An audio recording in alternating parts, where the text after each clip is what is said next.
You're listening to KPG 66.5, Dinosaur Talk Radio, your favorite prehistoric podcast for research, entertainment, and all things dinosaurs.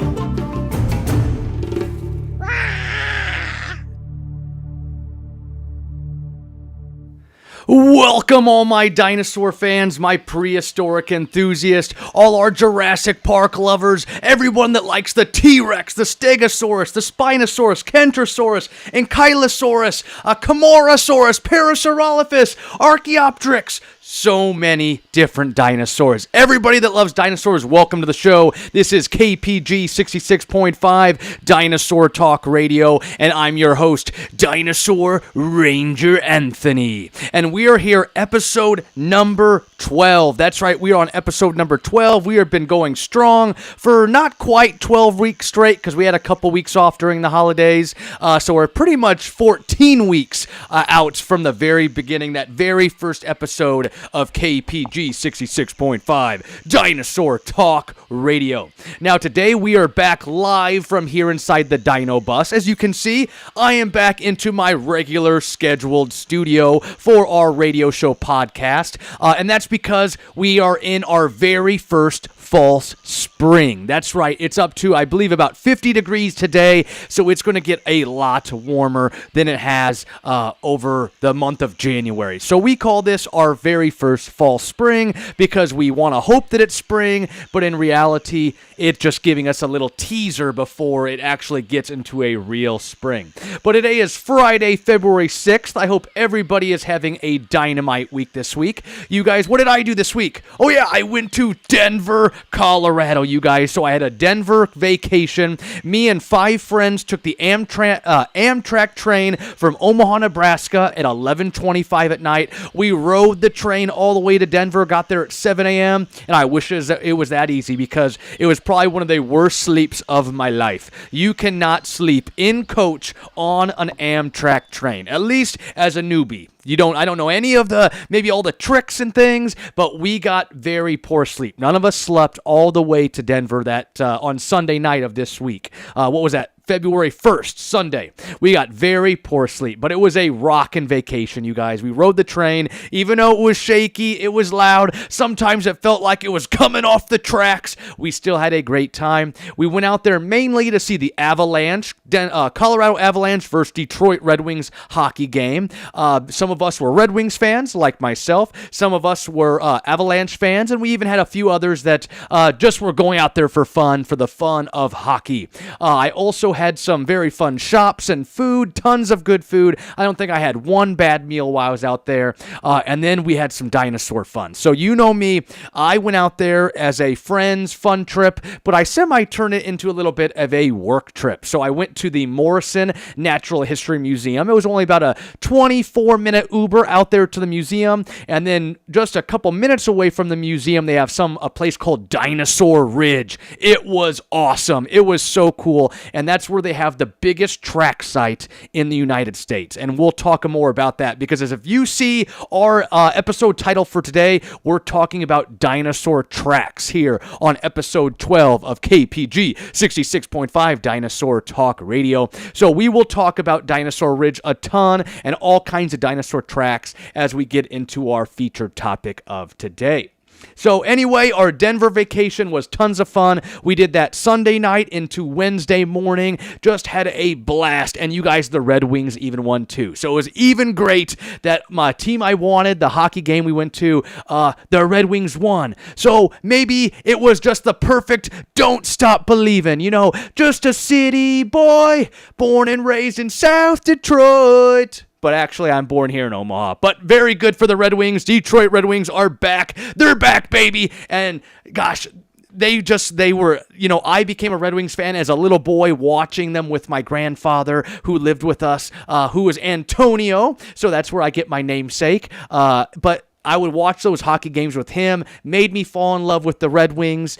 So they were good for so long, and we've been in such a slump for like the last 10, 13 years. They've been no good. So we're finally starting to get back up there, and hopefully we can get rid of that playoff drought, and we'll go to the playoffs this year. Fingers crossed. Don't stop believing. Now, a quick plugs, you guys. Make sure to subscribe to my YouTube channel here as we continue to grow our live community here on KPG 66.5 Dinosaur Talk Radio. And also a shout out to everybody listening on other platforms. So maybe you're listening on iHeartRadio or Apple Podcast or Spotify. My podcast is listed on all the major podcasting platforms. So shout out to all my other listeners that are downloading my podcast as well. But let's go ahead, you guys. We'll go into segment number 1 for today. And remember, that is Steggy's Pizza. So let's go in to the pizzeria for Steggy's episode. Steggy, let's grab our pizza box. Ooh, I forgot to show you guys my maps here. I'll show you that in a little bit. I brought some of the paperwork from my trip, but we'll do our pizza first. All right, so we got our pizza box right here, brought to you by Godfather's Pizza. We'll go in and we'll open up our pizza box. We'll grab out one slice. Remember, one slice, everybody knows the rules. One fact, everyone knows the rules. They're random. Let's see how many slices we got left. There's our fun facts.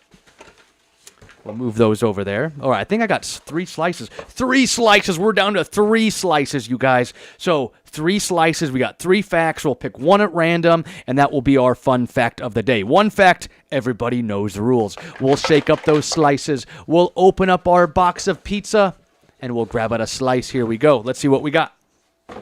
All right. Lost a tooth. Did you guys lose a tooth?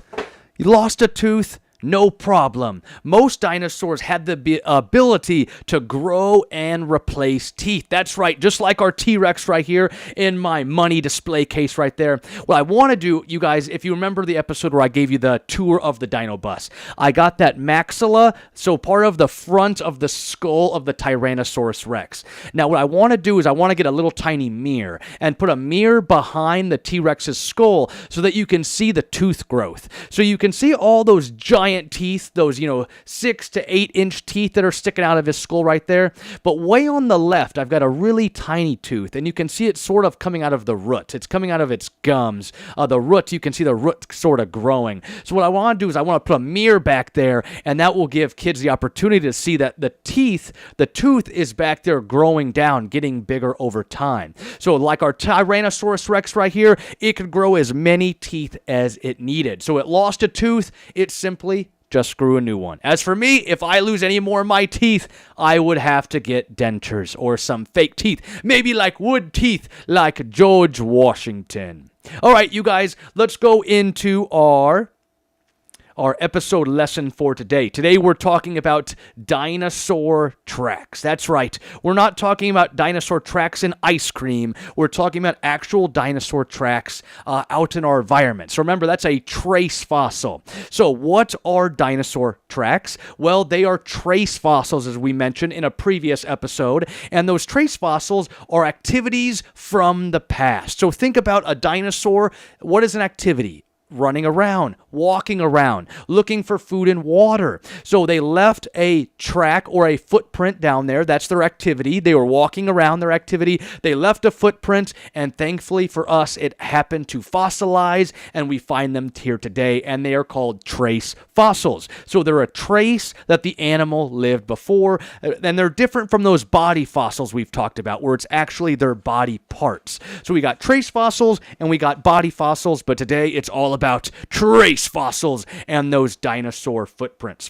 So trace fossils show evidence of what an organism did in the past. They tell us about speed. They tell us about the relationships of the herd. They show us skin and claw impressions sometimes. We can see their gait or their stance. We can see their hunting patterns. So it's going to tell us all kinds of The bones tell us what the creature possibly could have looked like, how their bodies were built. But trace fossils, like footprints, help us determine kind of how the animal lived. We can see facts like I just mentioned about speed, their herd, their relationship with maybe their young. The little footprints are near the big footprints, so we know that the babies, the juveniles, are staying close to their parents and the rest of the older herd. We can see skin impressions and claws from some of our meat eaters. We can see their gait, how far apart their stance is. So we know that dinosaurs, they're biped, they're bipedal. So their legs are going under their body. They're not out to the sides like a crocodile or a reptile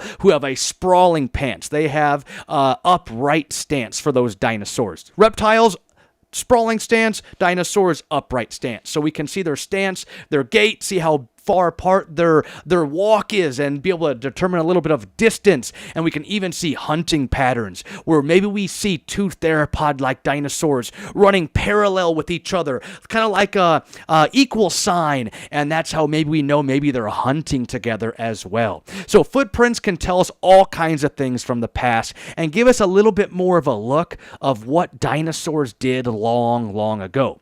But you guys, how do dinosaur tracks fossilize? How do they is it simply just a footprint left in the mud and we get all of them that were left? Well, it's not as easy as that. So footsteps are left in perfect soft sediment like around a shoreline. So it has to be perfect. It can't be too sloppy and muddy because then the footprint is going to collapse. And it can't be too dry because then we're simply not going to get a footprint at all. So it has to be that perfect sediment where it's just able to leave that perfect footprint. It's not going to cave in on it. It's not going to be too wet and sloppy where it fills it back in instantly, and it can't be too dry, okay? So think about a perfect shoreline or maybe a muddy swamp that was just perfect for that footprint to exist.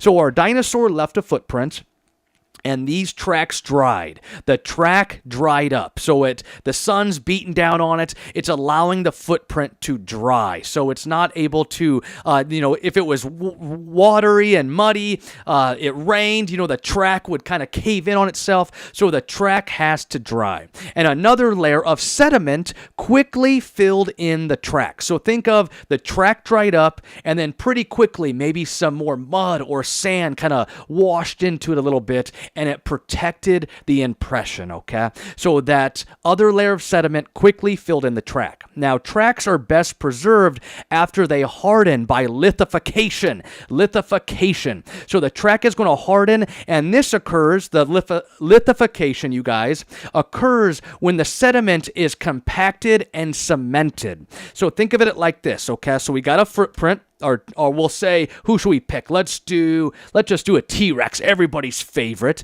T.rex left a footprint and it dried. So then we get more sediment kind of filled that in, and then we get what happens is over layers and layers and layers of that sediment. So we're getting more mud, more sand, and there's all kind of minerals in this too. So the lithification process is going to be when all those layers are just compacting and cementing downward. So we're getting all those layers. So we got all kinds of layers of sediment are compacting together, and then we're getting them, they're cementing together as well. So the loose sediment like sand and mud form into a solid sedimentary rock. And this happens when the heavy layers are compacted together and then cemented together by minerals in the ground. So all those layers are compacting to each other. It's bringing, the footprints underground protected. All those layers of sediment over time, you guys are compacting the layers down, and then they're cementing together by the minerals that are in all the sediment. So all the minerals are helping act like glue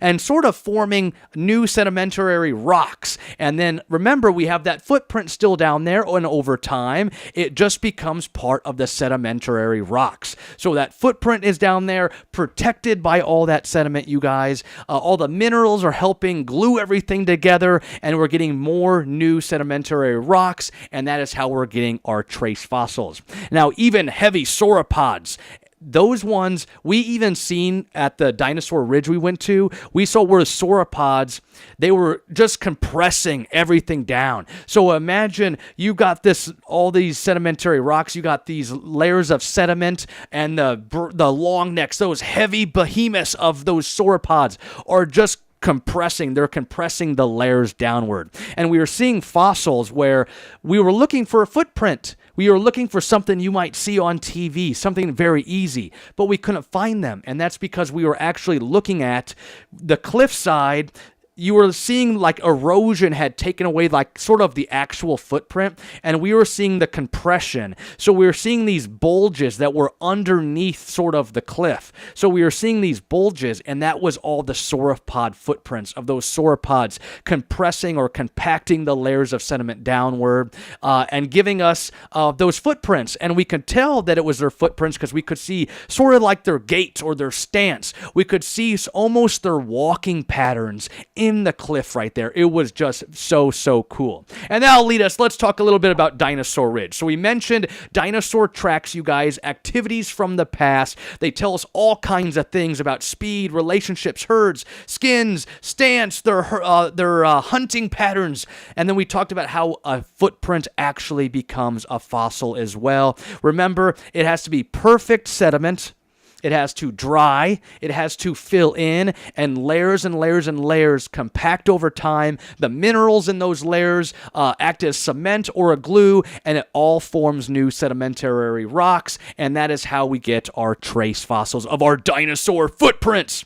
And now, Dinosaur Ridge, you guys, okay, it was so cool. I'm so happy that I was able to Uber out there, because it was a 25-minute Uber that I had to take out there. Thankfully, I had a friend of mine. Shout out to Casey. He joined me. He loves going to museums, so he's like, I'll come with you. So we went out there, saw the Morrison Museum. It was super cool. It's smaller, so I have been to like the Denver Natural History Museum in Denver, and that is superb. It is one of the best museums I've been to, and it's bigger, it is more of, I don't want to take anything away from the Morrison Museum. It is just a lot smaller. One good thing I will say about the Morrison Museum is, we had a tour guide, so it was one-on-one with him and the small tour I was in. We could ask questions.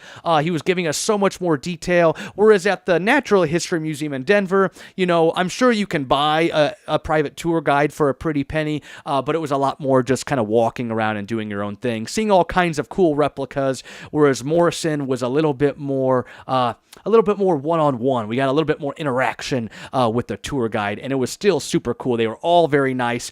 Told us to go down to the Cow for lunch, and it was great. I had a nice plate of buffalo mac and cheese. You can never go wrong with mac and cheese. But then after that, we ended up going over to Dinosaur Ridge. So I was very excited to go here. They had a shuttle bus tour. Took you up the ridge, you guys. Over 300 dinosaur footprints, just tons. It was about, I think I got it right here. So Dinosaur Ridge features over 300 dinosaur footprints and in situ fossilized bones. Now, in situ means they're left where they died. So where they kind of died right there, that is where they're still in situ. So they didn't go fall down a cliff and then end up way far away, or go into a stream or a river and the river took them way down further down the stream. So the fossils were left right there in situ. Now, you guys, these fossilized bones and footprints are from the Jurassic and Cretaceous period, and it's along a 1.5-mile trail, and it was simply amazing. We had tons of fun. We only had 2 other people on our shuttle ride. Megasaurus Megan did a great tour. She was wonderful. Let us feel some of the Stegosaurus replicas because right there, as I believe they mentioned, that's where the very first Stegosaurus was found way back when, and O.C. Marsh named that one. I just finished my Bone Wars book, so shout out to O.C. Marsh, even though I'm Team Cope. But anyway, Stegosaurus found there. They got those sauropod long necks. Most of the fossils are duckbill dinosaurs, so possibly Edmontosaurus, other dinosaurs like Edmontosaurus, other hadrosaur-type dinosaurs. They do have some small theropods. We see some small theropod tracks, and they do have one raptor pack. Now, it wouldn't be a velociraptor, but possibly maybe like a Deinonychus, a Dakota, Utah raptor, something around those lines. But it was tons of fun. We did that bus tour, came back. They had a small exhibit where we met Jurassic Jim and Helen. They did a very good job as well as the docents down there at the museum. And it was just a great time. So anybody going to the Denver area, a very big shout out to the Morrison Natural History Museum and Dinosaur Ridge. You can buy a double pass. I believe it was $34, where you can visit both of the places for a little bit of a discount. And it was just tons of fun. Except for the Uber at the beginning. My Uber, you guys, I put in the Dinosaur Ridge. We wanted to go there first. And the Uber took us to their Discovery Center that is getting remodeled. It was closed. And I was like, oh my gosh, what do I do? And I'm trying to mess with the Uber app. And I was like, are you able to take us over to this place if I put it into the app? And he was all confused, and it was very kind of frustrating. So I was like, just take us over here to Morrison, the museum. So we did that museum first, and then we had to do another Uber from the lunch place that was right next to the museum. That took us over to Dinosaur Ridge, and then from Dinosaur Ridge back to downtown Denver. But the other Uber drivers were amazing. Totally, one of the guys totally talked to us all about all kinds of fun stuff and sports they were doing down there, and it was just a blast. But anyway, dinosaur tracks. That is a little bit of our lesson today, our episode topic about dinosaur footprints and how they become footprints, how those footprints become trace fossils. All right, that's our lesson for today. Let's go ahead and let's start moving into segment number 3. Those 3 dinosaur claws. We've got our prehistoric cage match, a who would win battle. So let's go ahead and grab our spinning wheel, you guys. And we will see who will fight today in our prehistoric cage match. So here is our wheel. We'll spin our wheel and see what 2 dinosaurs we get today. And I forgot to remove the ones from last week. So hopefully we don't get no repeats. Otherwise, we'll do a respin, and I'll make sure to update that after our lesson today. Ooh, nice! This is one of my favorite sauropods, the Nigersaurus. The Nigersaurus. All right, we'll remove this one. And we'll give it one more spin. Who will fight a sauropod? It's perfect. It's not as big as like a Camarasaurus or some of the other sauropods from Colorado, but it is still one of my favorites. The Paraceratherium. All right, let's go ahead and remove this one. We've got a dinosaur versus a non-dinosaur battle. All right, we'll remove this one from our list. And we'll go ahead and we'll go into our prehistoric cage match. The ref will ring the bell, and we are ready to go. Let's go ahead and grab our dinosaur Bible right here, and we'll give us some fun facts for today's matchup. So first up, we've got our Nigersaurus.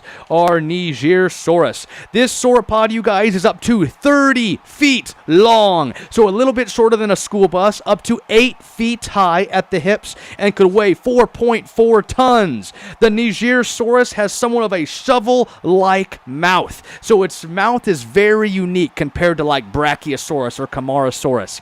And this one had 500 needle-like teeth all up there at the front, kind of like somewhat very shovel-looking front of its snout. And then it's facing off against the Paraceratherium. Now, this one is up to 26 feet long, so just a few feet shorter than the Nigersaurus, but our Paraceratherium doubles it in height, up to 16 feet high, weighing 4 tons. It had a 6-foot... Oh, whoops, I actually went down to our Parasaurolophus. This one is 24 tons. So Paraceratherium, 26 feet long, 16 feet high, up to 24 tons. One of the largest land mammals to ever live on our Earth. And it's sort of what... kind of think of like a rhinoceros. I'm not totally sure if it's total rhinoceros family, but it is ginormous. It's kind of like if you saw a horse and a rhino mixed together, but it is ginormous. Now, the Paraceratherium, you guys, had no horns, but it must have the rhino-like teeth, which puts it in that rhinoceros family. I'm pretty sure, but don't quote me on that, okay? So we got Paraceratherium, about the same size and length as our Nigersaurus, but Paraceratherium is just twice as big. It is a ginormous horse-like rhinoceros, you guys, but sadly, no horns. So, okay, these two dinosaurs, wrong. Dinosaur and mammal from after the dinosaurs. So in our Cenozoic, you guys. So our Cenozoic era and a Mesozoic era creature. Let me turn off that. Boom. That heater was getting smoking hot here in the Dino Bus. So we got Paraceratherium. We got Nigersaurus, you guys. They enter into the battle. We've got two plant-eating dinosaurs. These ones aren't going to show very many offensive-like things from a theropod or some kind of pack hunter. So these guys just kind of simply walk up to each other. Hey, how do you do? You guys want to eat some more flowering plants? Oh, well, we don't really have flowering plants back during the Mesozoic era, says the Nigersaurus, but we can all feast on all kinds of plants. They might be friends. That would be perfect, you guys. I am Team Plant Eater, Team Herbivore. These might just end up being two friends, one from the Mesozoic, one from the Cenozoic, a sauropod dinosaur, and a rhinoceros-like behemoth creature. So I don't really know if I want to pick a winner for this one. It would just be too sad to have them fight. They are friends, but from different time periods, you guys. Now, if I had to select a winner, I believe Nigersaurus possibly is going to get a couple bites in with those 500 needle-like teeth. Remember, it's smaller than the Paraceratherium, so it's possibly going to be able to get in some leg bites with its needle-like teeth. Now, if Nigersaurus can get our Paraceratherium down, it's not going to be able to get back up. Nigersaurus would dominate the day.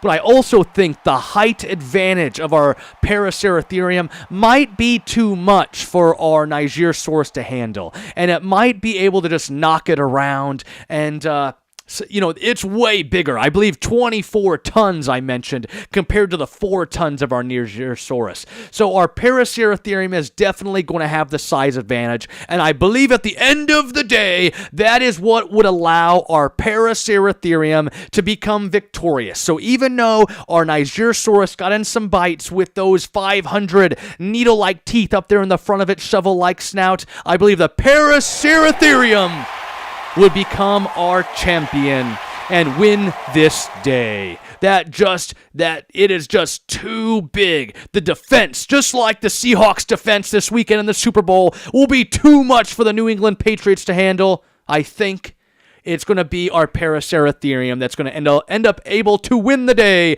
And that is our episode 12 Prehistoric Cage Match Champion. There you have it, you guys. That is our prehistoric cage match for today. The Paraceratherium, our Cenozoic era creature, is able to withstand that terrible lizard from the Mesozoic era.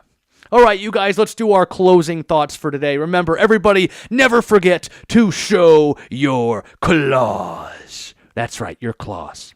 Now, remember, you guys, thank you all so much for tuning in to my new podcast experience. It's been tons of fun doing these every Friday and being able to do them live on YouTube if you like to watch live or possibly watch the recording after on. Remember, on YouTube, you can totally watch me right here. I try to look at the camera as much as I can. I know sometimes I'm down here looking at my computer, at the mic, at the fossils. I got my hands all over the place. I'm Italian. I can't help it. But you can watch on YouTube, be able to watch me, or you can listen on all the other podcasting platforms on Tuesday morning. But you guys, let's see, what else do I got here? Oh, I didn't mention my Jeep, you guys. I got a new Jeep. So remember last week I talked about I was going Jeep shopping. It was a nightmare. We went to the first place. I test drove a Jeep that I fell in love with, and then we went and talked numbers, and that place that had a very, they were nice, but then when the manager came out, he was very, very, I don't want to totally say rude, but I'll just say he was the stereotypical salesman manager coming out trying to lowball us on my old Jeep. So my old Jeep was broke, remember, and its value was, around 10 to 13,000 where it was having problems. If it was perfect shape, I could have got maybe 15, 16, 17,000 for it. So this guy came in and said, I'll give you 7,500. My dad and I got up and we walked out. Simple as that. We weren't going to take anything less than $10,000 for my old Jurassic Jeep.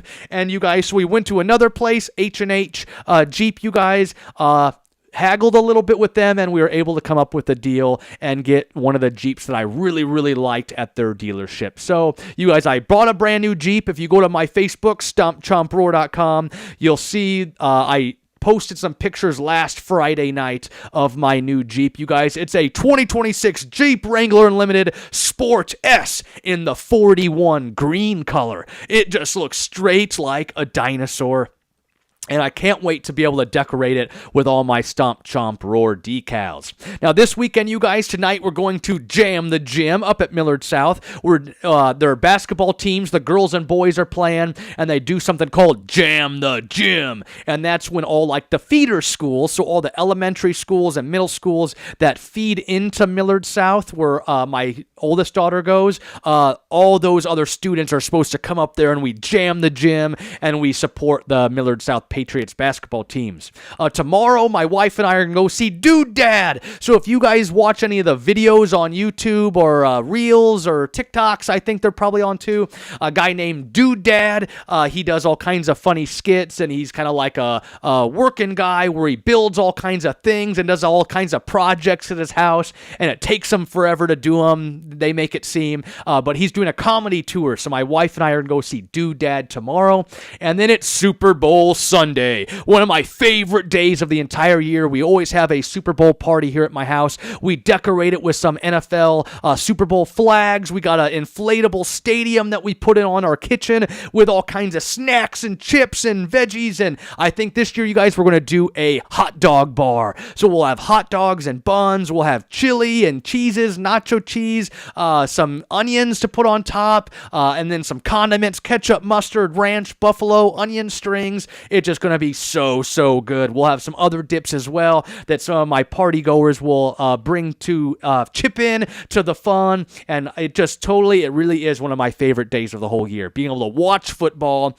and have all kinds of good finger food. It's just a great night, you guys. So go. I'm going for Sadly, I'm a New York Jets fan, and they'll never be good as long as I live, because they've never been good, except for one little time way back in like 2008, 9, and 10, where they almost got to the Super Bowl, but not quite. But how cool would it be if there was a NFL team that had a dinosaur name? That totally needs to happen, and I would be one of their biggest fans. But anyway, this weekend, I believe I'll be rooting for the Seattle Seahawks, and mainly because their quarterback, Sam Darnold, he was drafted by the New York Jets. So I want my old quarterback to go ahead and win his very first Super Bowl. It would be super cool. But that's enough about football. This is a dinosaur show. But you guys, let's go ahead and wrap up our show for today. Episode number 12 of KPG 66.5 Dinosaur Talk Radio. Today we talked all about dinosaur tracks, how they are trace fossils, how they form, and then how we're able to we find them now by erosion that I forgot to mention. So erosion, when wind and water sort of delete the land, the sediment, and it kind of brings those bones or those footprints back up to the surface, where we can find them a lot more easier now than being able to randomly just start digging down in the ground. So erosion is our number one friend for paleontologists. But you guys, now always remember, thanks to the dinosaurs for giving us this passion.